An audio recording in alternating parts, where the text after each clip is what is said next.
Hi, everybody.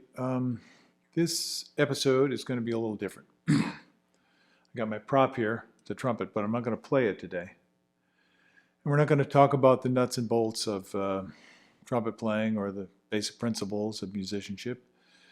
Um, what I want to get into is something a little bit deeper, something that we all share, um, and things that we need to examine in ourselves. And one of those things is motivation. Many of us have had this experience, especially at a time like this, or in any kind of situation where art, in our case music, doesn't seem to be as important because there are other things that are more critical. Um, and we might feel like we're in a time like that right now. But I would argue that art is the most important thing, but only if you understand what it's for, what it is. And I'm not talking about artifice, creating something that is beautiful or appealing or engaging. I'm talking about communication. And music is a form of communication that surpasses language. And I think that's why it's so appealing to us. Um, it's a very special art form. It takes place in time, it's ephemeral, which means that as I'm speaking, I'm making sounds with my voice, and you can see my lips moving by electronic technology. Um, you recognize that this is happening in time, and this is the way we experience our lives. But if you look at it a little more carefully, and I will touch on some deeper issues. I'll get into spiritual things, psychological things, emotional things, because as human beings, we share these things, we don't discuss them very much. And I want to discuss them because these are the roots of what we do. So getting back to my topic, time. Sound in time is music. John Cage demonstrated this when he wrote his groundbreaking piece, 4 minutes 37 seconds, or something to that effect. You get the idea. Most of you have heard of it. The soloist comes on stage and sits there. There are three movements. No, then there's nothing but silence. But that isn't true. There's always sound. And if you just stop and listen, you become a receiver of the sound. The way we're wired, it kind of turns into music. And that's a very, very cool thing. So, if music is ephemeral, as I said, that means it's passing, it doesn't last. So we're riding this wave of existence called the present moment. And that's the way music works, is we're riding that wave, just like surfing. So if we're behind the wave, we lose the power. If we're on the wave, we're carried by the power of that wave. That's already moving. We're not making it happen. It's carrying us. And if we get a little ahead of the wave, we might take a tumble and break our contact with the wave. And so we need to figure out how, we need to learn how by working, by doing our work, by experience, how to ride that wave and stay in the present moment as we do music. Someone has said that notes are like lives. Each of them is born, it lives for a time, and then it dies. And it's interesting to think about that because what happens when the note dies? It leads into silence or it leads into another note. And so this is the ongoing cycle that we experience, cycle of existence.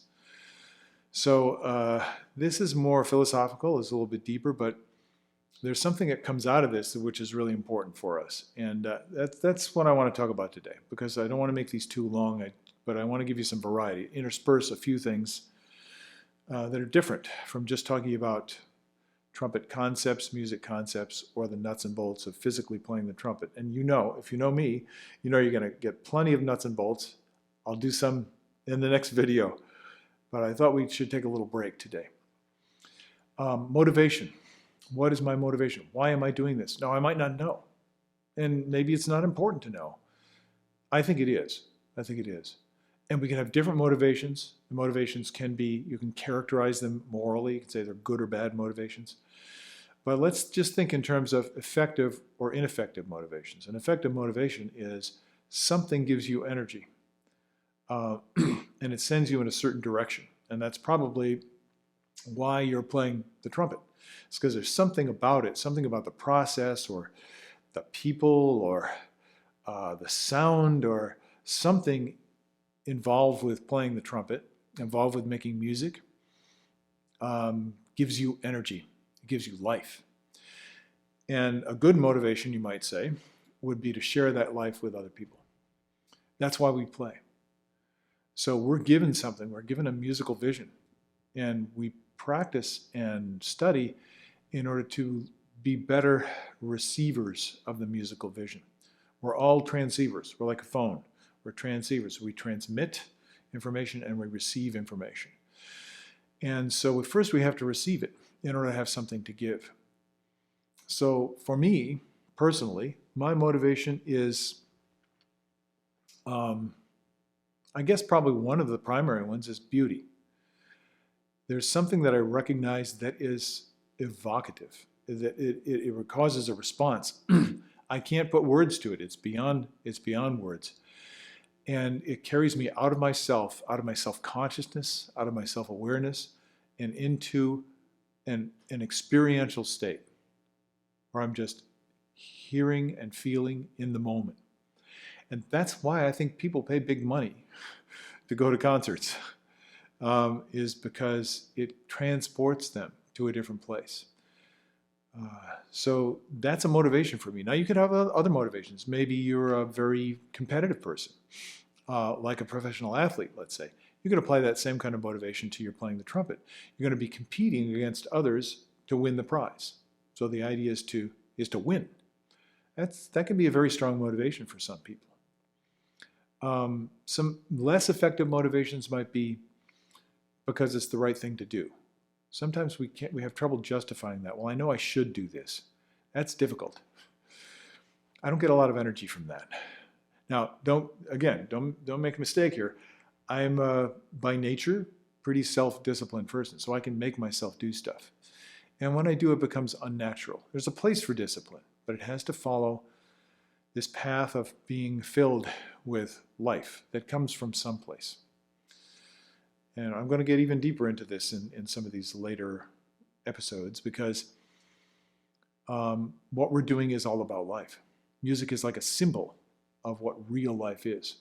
This life is a shadow or a reflection of what real life is.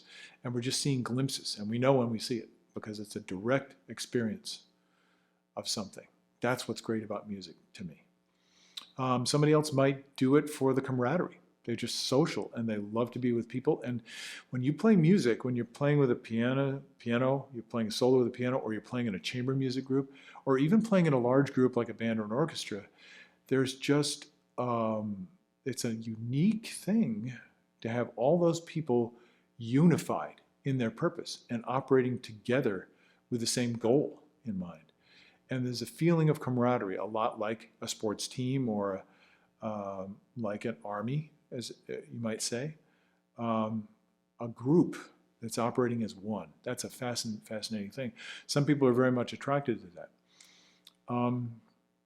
So what could be other motivations? Because it gives you a way to be around people of the opposite sex. A lot of people play guitar for that reason, or drums. I was in bands when I was younger, and that was part of the picture, you know. You were one of the people in the band. You were a star. You're up on stage. You're in the lights, and you're doing something that's like cool. So that can be part of the motivation. So the question is, how do we find a root motivation that always works? And that's a tough one. See, you have to answer that question for yourself. I really can't give you an answer, but I do want you to deeply consider it. I do want you to deeply consider it, because when you get weighed down, when you get discouraged, when you get distracted, when you get kind of set aside, possibly, you might have an injury, there might be a circumstance in your life that keeps you from doing this thing that you love. Or you might just get burnt out. Uh, it's difficult when you have the heavy pressure of performance every day. It's not all joy. I think about all the young people who want to grow up and play baseball or something, you know. um, Major League Baseball. Wow, I want to be a Major League Baseball pitcher. Now that's a wonderful goal. Very few people reach it. It's similar to what we do. But think of how many people get joy from playing baseball, and how many people can identify with professional baseball because they get joy. They've gotten joy from it at some point in their lives. They have a personal experience of it. So what we do is very special. And I just want you to encourage you deeply, strongly, to consider, yeah, where's my life coming from? Where's it going? What am I trying to share? What is my motivation? And this starts to get us closer to the heart of the matter. And the heart is the spirit and the heart and the soul, the emotions. These are all part of where music is formed, where it comes from, and where it comes through to other people. I'll leave you with this thought. If you've all heard performances that just were kind of jaw droppers, or certain moments in a performance, and we have those memories. I know I certainly have memories of those kinds of performances. And if you can think back on something like that, it may be helpful to you to have that positive impression, that memory that stays with you to use as energy, to feed off of, to keep it going. So this sense of wanting to give something, wanting to express something that you felt, is something that we all share. And it's a language.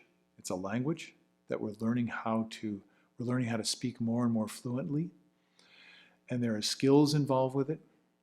And for me, just to give you a little example, we're going to be getting into some really kind of heavy duty nuts and bolts, as I said, physical, mental, mind, body stuff.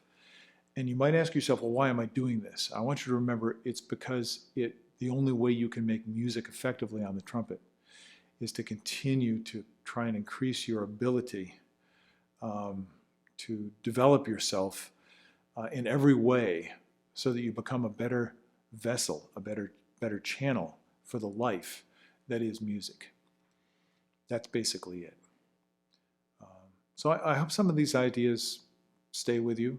I hope you have a chance to ponder them. I'd say put it on your schedule.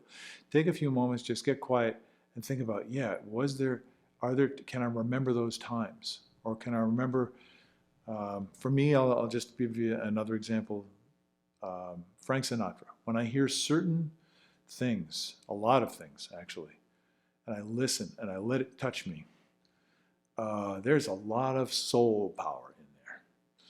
Great singers, all pop singers, Aretha Franklin, Adele, you go down the list, Lena Horne, Streisand, come on. I mean, so many people. And when we know it, why are they stars? Is because their soul goes directly in to the heart of the audience. It gets past the microphone. It gets past the screen in a movie. It comes out. There's no barrier. And that's what we're trying to do. That's a very challenging thing to do when you play a brass instrument, especially the trumpet. So that's why I'm always thinking about voice so much. It's soul. It's the language of the soul that we're talking about. Okay, so that's enough philosophy for today. We'll break up this session, but I'm just asking you to deeply consider it. And then when we get into the nuts and bolts, just like a great football player who knows, even though they really don't like lifting weights and doing wind sprints, that when they do that, they're going to have the joy of having the power and the skill to win the game, and to do the movements and to feel the sensations of success in that venue. That's what we're trying to do as well. So I hope again that some of this is helpful to you, and that you're doing well, that you're having a good day where you are, whenever you watch this. And I will see you again in the next episode, which will likely be back to the physical. Okay, have a great day.